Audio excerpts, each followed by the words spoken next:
Dengue virus क्या है, ये कितने टाइप के सीरोटाइप से फैलता है, डेंगू वायरस का क्लासिफिकेशन WHO ने किस प्रकार से कर रखा है, डेंगू वायरस के लिए हमें क्या क्या इन्वेस्टिगेशंस करवाने चाहिए, किस तरीके से उसका डायग्नोसिस करना चाहिए और डेंगू वायरस का ट्रीटमेंट प्रोटोकॉल क्या है, इन सब चीजों के बारे में हम समझेंगे आज डिटेल में। नमस्कार, आप देख रहे हैं चिकित्सा गाइड। चिकित्सा गाइड के ऑनलाइन प्लेटफॉर्म पर आपका हार्दिक स्वागत है। यहाँ पर आप बीमारियों के बारे में डिटेल में पढ़ सकते हैं, जो कि रिलायबल सोर्सेज से आपको डेटा यहाँ पर प्राप्त होता है। पूरी इंफॉर्मेशन के लिए बने रहिए वीडियो में अंत तक।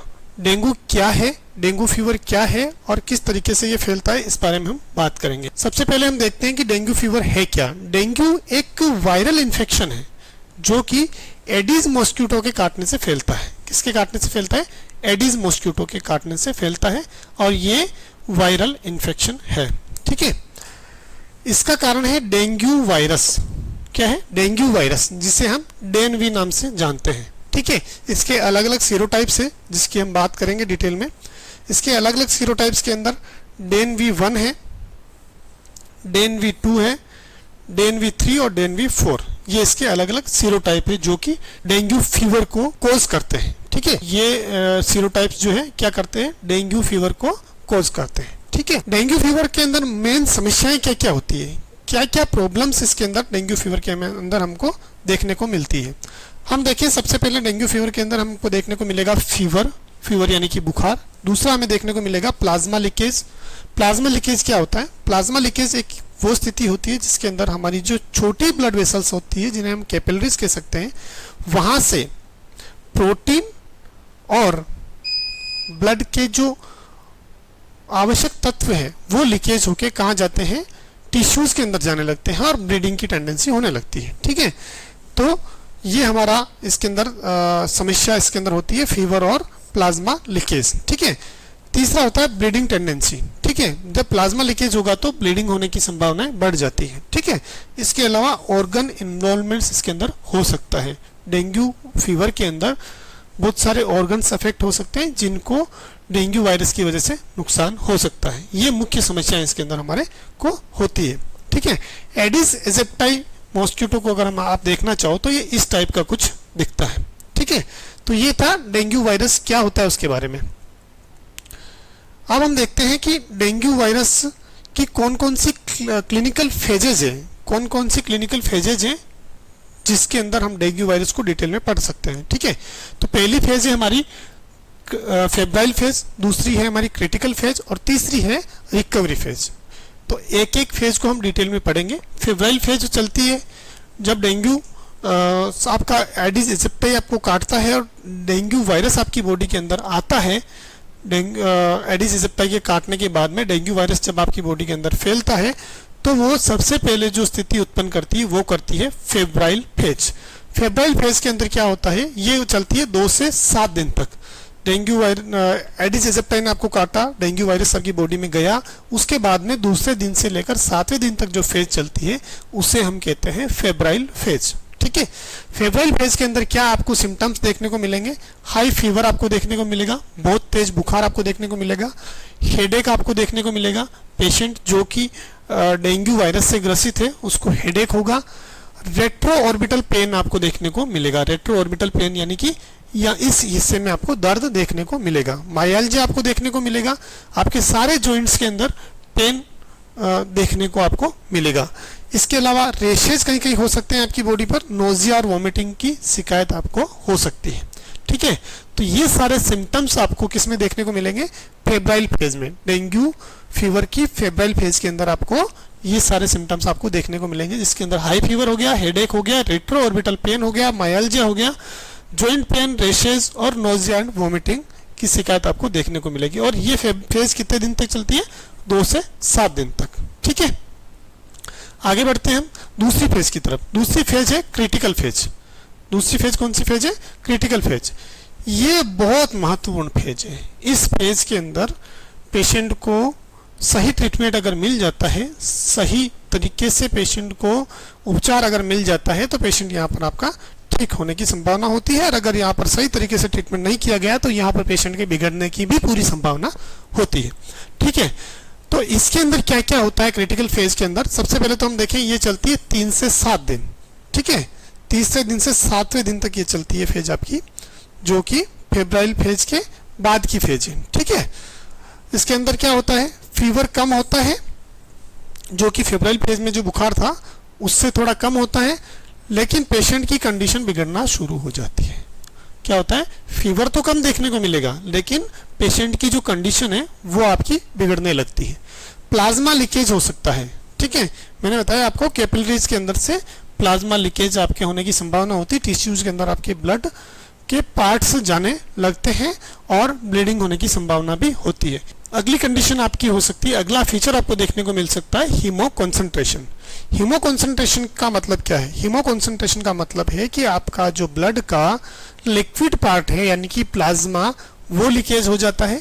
तो फिर क्या होता है कि ब्लड सेल्स जो है आपकी वो आपकी ब्लड के अंदर रह जाती है, तो वो आपका जो ब्लड है वो थिक होने लगता है, मतलब ज़्यादा कॉन्सेंट्रेट होने लगता है। तो उस स्थिति को हम कहते हैं हीमो कॉन्सेंट्रेशन, यानी कि प्लाज्मा लीकेज होने के बाद में आपका जो ब्लड रह जाता है वो कॉन्सेंट्रेट हो जाता है, उसे हम कहते हैं हीमो कॉन्सेंट्रेशन, ठीक है। तो हीमो कॉन्सेंट्रेशन होने की संभावना यहाँ पर बनती है, ठीक है। उसके अलावा क्या होता है, रिस्क ऑफ शोक, शोक में पेशेंट के जाने का रिस्क हमको लगता है, यहाँ पर रिस्क बढ़ता है, शोक में पेशेंट जा सकता है, ठीक है, इस फेज के अंदर। इसके अलावा मैंने आपको बताया ब्लीडिंग होने की संभावना पूरी होती है, क्योंकि प्लाज्मा लीकेज हुआ है तो ब्लीडिंग होगी, ठीक है। ये थी हमारी क्रिटिकल फेज, ठीक है। अब क्रिटिकल फेज के बाद में हम बात करें तो आपकी है रिकवरी फेज। रिकवरी फेज के अंदर क्या क्या होता है, अब पेशेंट रिकवरी की तरफ आने लगता है। क्रिटिकल फेज में अगर ट्रीटमेंट सही हो गया, उपचार सही किया गया, पेशेंट को रिकवर कर लिया गया, तो यहाँ पर पेशेंट रिकवरी फेज की तरफ जाएगा, जिसके अंदर उसको भूख लगना शुरू हो जाएगी। पहले भूख नहीं लग रही थी, अब भूख लगना शुरू हो जाएगी। यूरिन आउटपुट बढ़ने लग जाएगा, क्योंकि पेशेंट अब ठीक होने लगता है। तो ठीक होने लगता है मतलब उसकी बॉडी में फ्लूइड की जो मात्रा है वो प्रॉपर होने लगती है। जब फ्लूइड की मात्रा प्रॉपर होने लगेगी तो यूरिन आउटपुट आपका बढ़ने लगेगा, ठीक है।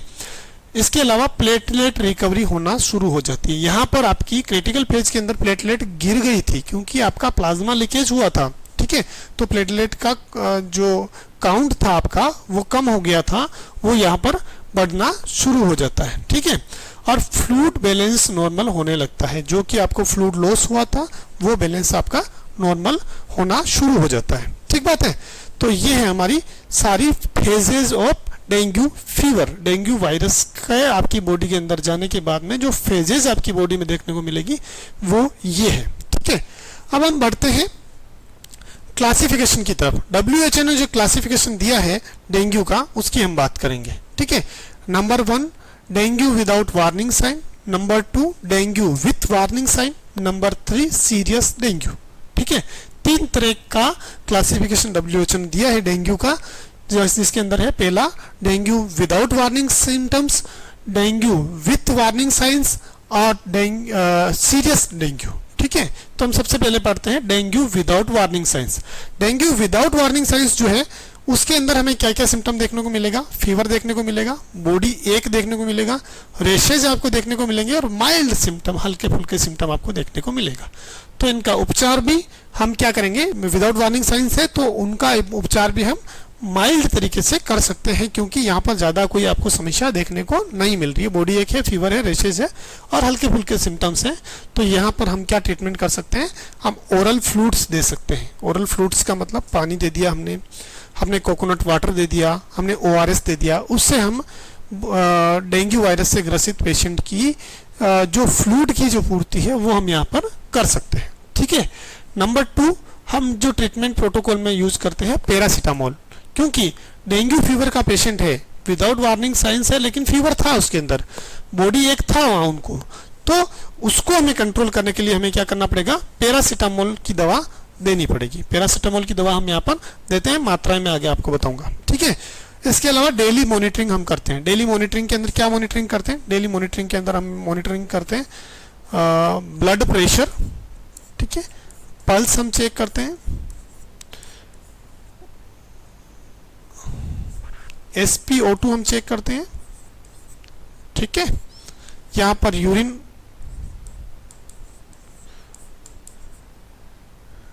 यूरिन आउटपुट हम देखते हैं यहाँ पे, ठीक है। और इनटेक का भी हम चार्ट बना के रखते हैं, कि कितना फ्लूइड इनटेक उन्होंने किया है पेशेंट ने। ठीक बात है। तो ये जो है मॉनिटरिंग हम यहाँ पे करेंगे। तो डेंगू विदाउट वार्निंग साइंस था, उसके अंदर हल्के फुल्के सिम्टम्स थे और हल्का फुल्का हमने इलाज कर दिया। हमने ORS दे दिया, हमने ORS दे दिया, हमने कोकोनट ऑयल दे दिया, हमने फ्लूइड की पूर्ति के लिए, और दूसरे फ्रूट्स उसको दे दिए, जूसेस दे दिए, ठीक है। और इसके अलावा बुखार तोड़ने के लिए हमने पैरासिटामोल दे दिया। और डेली मॉनिटरिंग के अंदर हमने इन चीज़ों को ध्यान में रखा कि पल्स BP कैसा है पेशेंट का, ठीक है तो कोई इशू नहीं है। अगर बिगड़ रहा है तो फिर हम आगे की तरफ सोच सकते हैं। पल्स देख लिया हमने, SpO2 देख लिया हमने, यूरिन आउटपुट देख लिया और इनटेक की हमने मॉनिटरिंग कर ली, ठीक है। तो इस तरीके से हम डेंगू विदाउट वार्निंग साइंस का ट्रीटमेंट हम कर सकते हैं, ठीक है। अब हम बढ़ते हैं आगे की तरफ, जिसके अंदर हम देखेंगे dengue with warning science. Dengue with warning science जो है, जिसके अंदर हमें क्या क्या वार्निंग साइंस देखने को मिलेंगे। डेंगू वायरस से ग्रसित पेशेंट को सीवियर एब्डोमिनल पेन देखने को मिलेगा, परसिस्टेंट वोमिटिंग देखने को मिलेगी, पेशेंट को ज़्यादा से ज़्यादा वोमिटिंग होगी, बहुत ज़्यादा वोमिटिंग होगी, लगातार वोमिटिंग देखने को हमें मिलेगी।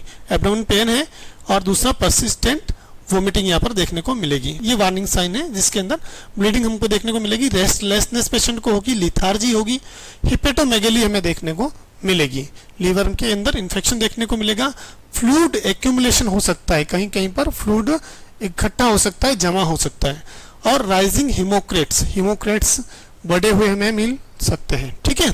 तो ये हमें वार्निंग साइंस देखने को मिलेंगे। और जब ये वार्निंग साइंस हमें देखने को मिलेंगे तो हमें ट्रीटमेंट क्या करना है, हमें ट्रीटमेंट करना है हॉस्पिटल ऑब्जर्वेशन। अब ये पेशेंट जनरल मेडिकल प्रैक्टिशनर के पास नहीं रहेगा, ये पेशेंट हॉस्पिटल के अंदर रहेगा और हॉस्पिटल के अंदर इसको एडमिट करना पड़ेगा। वहां पर हम उसका ऑब्जर्वेशन करेंगे, आईवी फ्लूइड की थेरेपी देंगे, क्या क्या देंगे वो मैं आगे आपको डिटेल में बताऊंगा, और क्लोज मॉनिटरिंग करेंगे। क्लोज मॉनिटरिंग के अंदर input output, blood pressure, SpO2, pulse, इन सबको हम ध्यान में रखेंगे, पूरा ढंग से मॉनिटर करेंगे, ठीक है। आईवी फ्लूइड कौन सा देंगे, कैसे देंगे, क्या देंगे, वो चीजें मैं आपको आगे डिटेल में बताता हूँ। ये थी दूसरी कैटेगरी जो कि क्लासिफाई की थी WHO ने डेंगू की, ठीक है। अब हम आगे बात करते हैं सीवियर डेंगू। जो तीसरी जो कैटेगरी है, तीसरा जो क्लासिफिकेशन WHO ने दिया है, वर्ल्ड हेल्थ ऑर्गेनाइजेशन ने दिया है डेंगू का, वो है आपका सीवियर डेंगू, जिसके अंदर आपको क्या फीचर्स देखने को मिलेंगे, severe plasma leakage. Plasma leakage जो है बहुत ज़्यादा तादाद में हो जाएगा, तो सीवियर प्लाज्मा लीकेज आपको देखने को मिलेगा। डेंगू की वजह से आपको शोक जो हो सकता है, शोक में पेशेंट जा सकता है, तो वो आपको देखने को मिलेगा। सीवियर ब्लीडिंग आपको देखने को मिलेगी, ऑर्गन फेल्योर्स हो सकते हैं, यहाँ पर डैमेज ज़्यादा हो जाएगा तो फिर ऑर्गन फेल्योर्स में पेशेंट जा सकता है, ठीक बात है। अब हम इसका ट्रीटमेंट कैसे करेंगे, इसका ट्रीटमेंट होगा इमरजेंसी ट्रीटमेंट, और कहाँ पर होगा, ICU के अंदर, ठीक है। क्या ट्रीटमेंट होगा, कैसे होगा, मैं आगे आपको डिटेल में बताता हूँ, ठीक है। तो ये था हमारा क्लासिफिकेशन अकॉर्डिंग टू WHO, जो कि डेंगू फीवर वाले पेशेंट के लिए WHO ने करके दिया है, ठीक है। अब हम बात करते हैं कॉमन साइंस एंड सिम्टम्स की, जो कि हमें डेंगू के अंदर देखने को मिलेंगे। कौन कौन से साइंस एंड सिम्टम्स देखने को मिलेंगे, वैसे तो हल्का फुल्का मैंने आपको पहले बता दिया। हाई फीवर यहाँ पे देखने को मिलता है, रेशेज पेशेंट को हाथ पांव बॉडी में हो सकते हैं, intense pain behind your eyes, retro orbital pain मैंने आपको कहा था, यहाँ पर आपको पेन देखने को मिल सकता है, नोजिया और वोमिटिंग आपको देखने को मिल सकती है, मसल्स, बोन एंड जॉइंट्स के अंदर बहुत सीवियर पेन आपको देखने को मिल सकता है। These are the signs and symptom of dengue fever, ठीक है। अब हमें क्या करना है, हमारे पास में डेंगू फीवर का पेशेंट आया है तो हमें क्या करना है, हम कैसे उसका असेसमेंट करेंगे, कैसे उसकी इन्वेस्टिगेशंस करेंगे, क्या क्या हम जांचें कराएंगे, इस बारे में हम डिटेल में पढ़ते हैं। सबसे पहले पेशेंट हमारे पास में आता है तो हम क्या करते हैं, हिस्ट्री लेते हैं। हिस्ट्री के अंदर हम पूछेंगे उसको कि फीवर कब से आया, कितने दिन से है, कैसा है, वॉमिटिंग हुई या नहीं हुई, ब्लीडिंग है या नहीं है, फ्लूइड इनटेक कैसा है, क्या कितना फ्लूइड आप दिन भर में लेते हैं, यूरिन आउटपुट की क्या स्थिति है, आपका यूरिन आउटपुट कितना है, यूरिन आ रहा है कि नहीं आ रहा है, ठीक है। प्रीवियस डेंगू की हिस्ट्री तो नहीं रही है, पहले कभी डेंगू का इन्फेक्शन हुआ तो नहीं है, ये सारी चीज़ें हम हिस्ट्री के अंदर पेशेंट की पूछते हैं, ठीक है।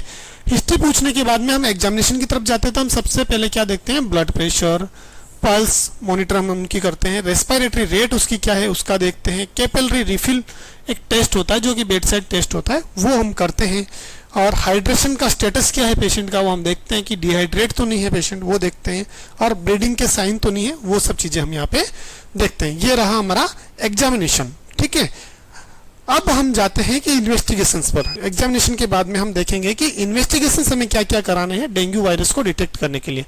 तो सबसे पहले हम कराएंगे कंप्लीट ब्लड काउंट, जिसे हम सीबीसी कहते हैं, जिसके अंदर आपको प्लेटलेट मिल जाएगा, हीमोक्रेट्स मिल जाएंगे, और डब्ल्यूबीसी काउंट्स आपको सीबीसी के अंदर ही देखने को मिल जाएंगे। तो हम क्या कराएंगे, सबसे पहले सीबीसी, यहाँ पर हमें मोटी मोटी चीज़ें पता पड़ जाएगी।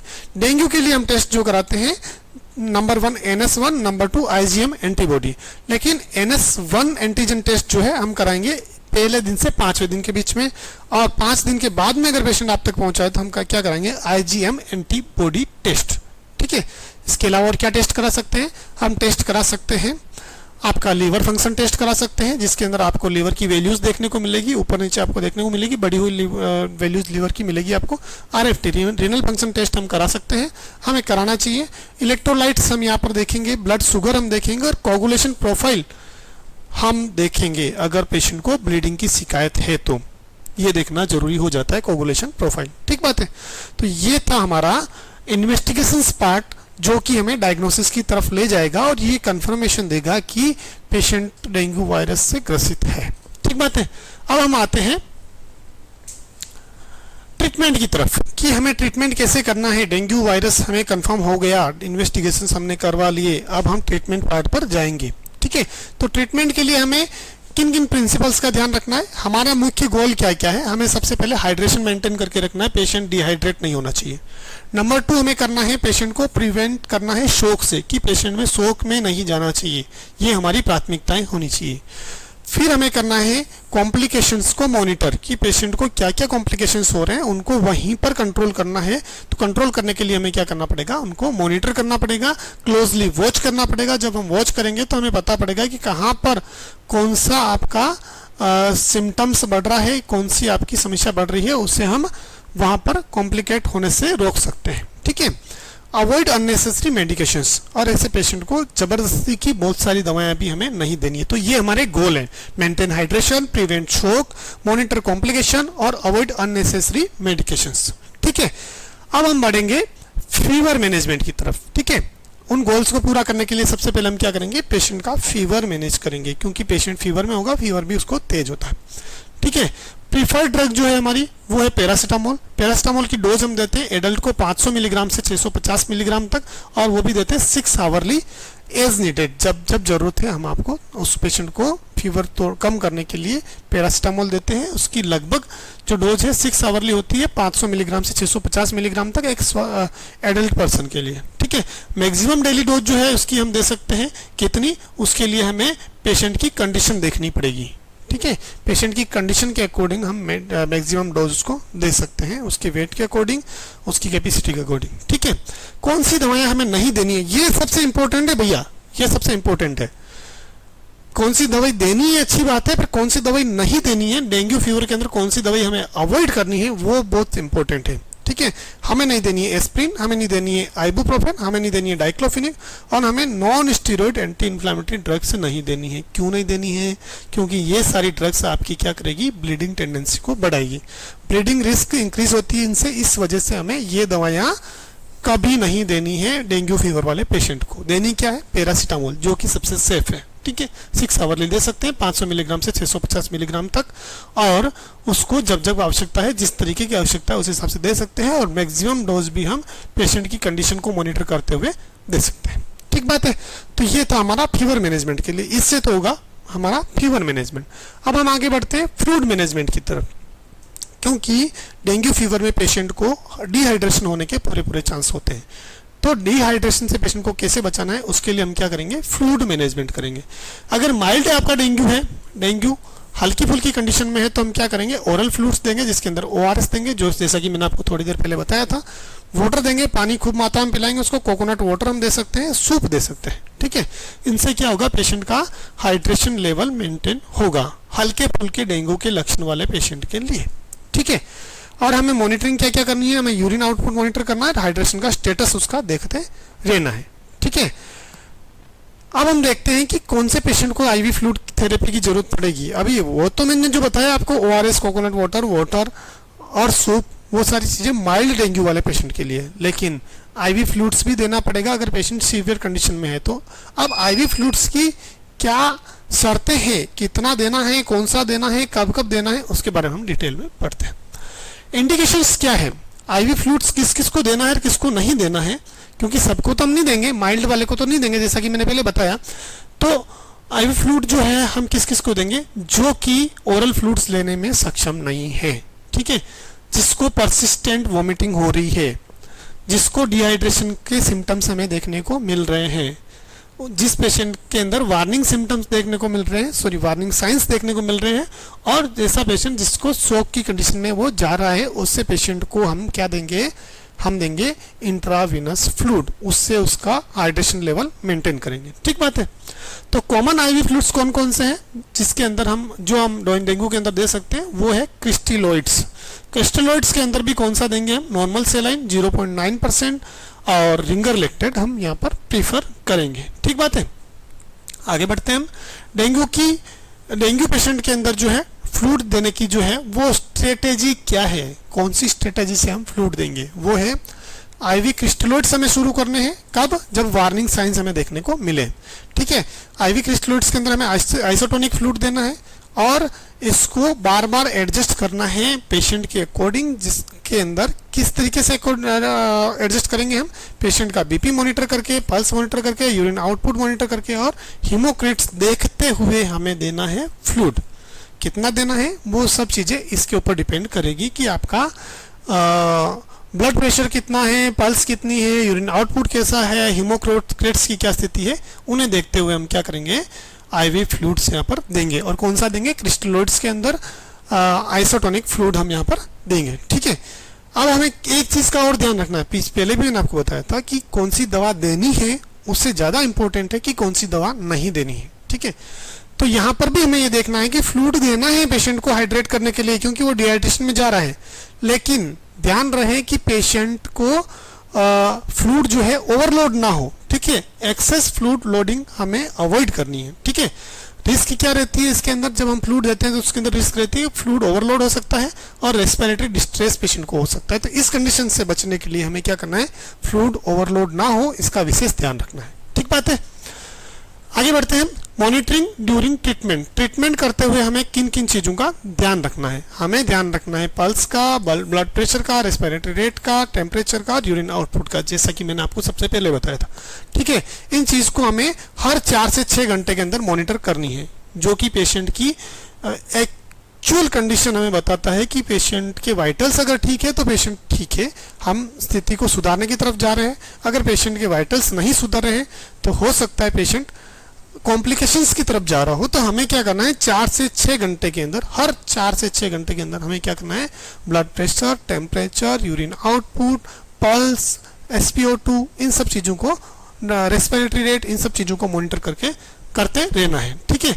और क्या मॉनिटर करना है, हमें हर रोज जो मॉनिटर करना है, ये चीज़ें तो हर 4 से 6 घंटे में मॉनिटर करनी है, और हर रोज जो मॉनिटर करना है वो कंप्लीट ब्लड काउंट हमें हर दिन कराना है।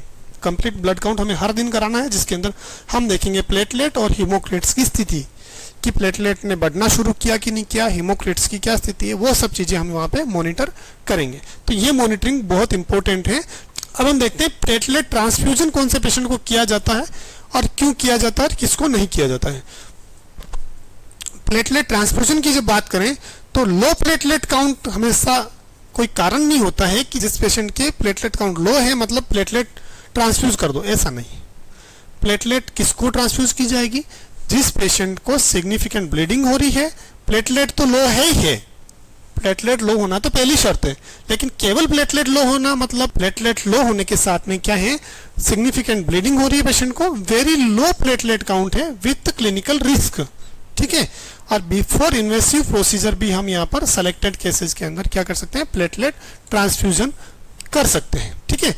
तो डेंगू फीवर के अंदर हमें प्लेटलेट ट्रांसफ्यूजन कब करनी है, उसके लिए हमें क्या देखना पड़ेगा, प्लेटलेट की इतनी क्रिटिकल कंडीशन हो गई है कि रिस्क फैक्टर की तरफ जा रही है और ब्लीडिंग टेंडेंसी है, ब्लीडिंग भी हो रही है सिग्निफिकेंट। ठीक है। तो ऐसी स्थिति में हम क्या कर सकते हैं, प्लेटलेट ट्रांसफ्यूज कर सकते हैं या फिर किया जाता है। और कुछ कुछ केसेस ऐसा है कि जिसके अंदर हमें इन्वेसिव प्रोसीजर करना है, कुछ सेलेक्टेड केसेस है उसके अंदर प्लेटलेट ट्रांसफ्यूज किया जाता है। ठीक है, तो ये था प्लेटलेट ट्रांसफ्यूजन के बारे में।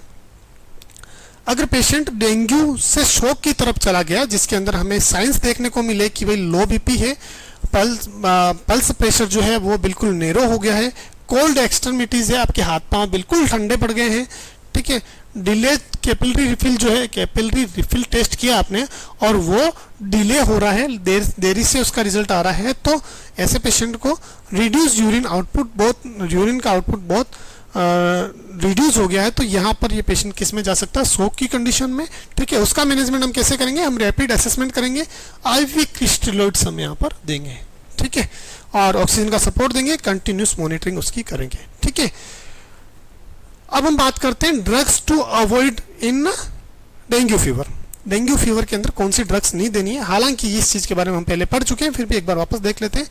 एस्पिरिन हमें नहीं देनी है, आइबुप्रोफेन नहीं देनी है, डाइक्लोफेनिक नहीं देनी है, स्टेरॉइड्स नहीं देना है, रूटीन यूज़ के अंदर बिल्कुल नहीं देना है, और अननेसेसरी एंटीबायोटिक्स भी हमें नहीं देनी है, non steroid anti inflammatory drugs भी हमें यहाँ पर नहीं देनी है। ठीक है, तो ये था जो ड्रग्स हमें अवॉइड करनी है उसके बारे में। अब हम बात करते हैं एंटीबायोटिक्स यूज़ के बारे में। ठीक है, एंटीबायोटिक यूज़ की बात करें तो सबसे पहले हमने देखा कि dengue fever is a viral fever.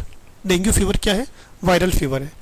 तो क्या वायरल के लिए एंटीबायोटिक की जरूरत है हमें, नहीं, तो डेंगू फीवर के अंदर हमें एंटीबायोटिक यूज नहीं करना है। Antibiotics are not routinely required, consider only if bacterial infection suspected, sepsis signs present.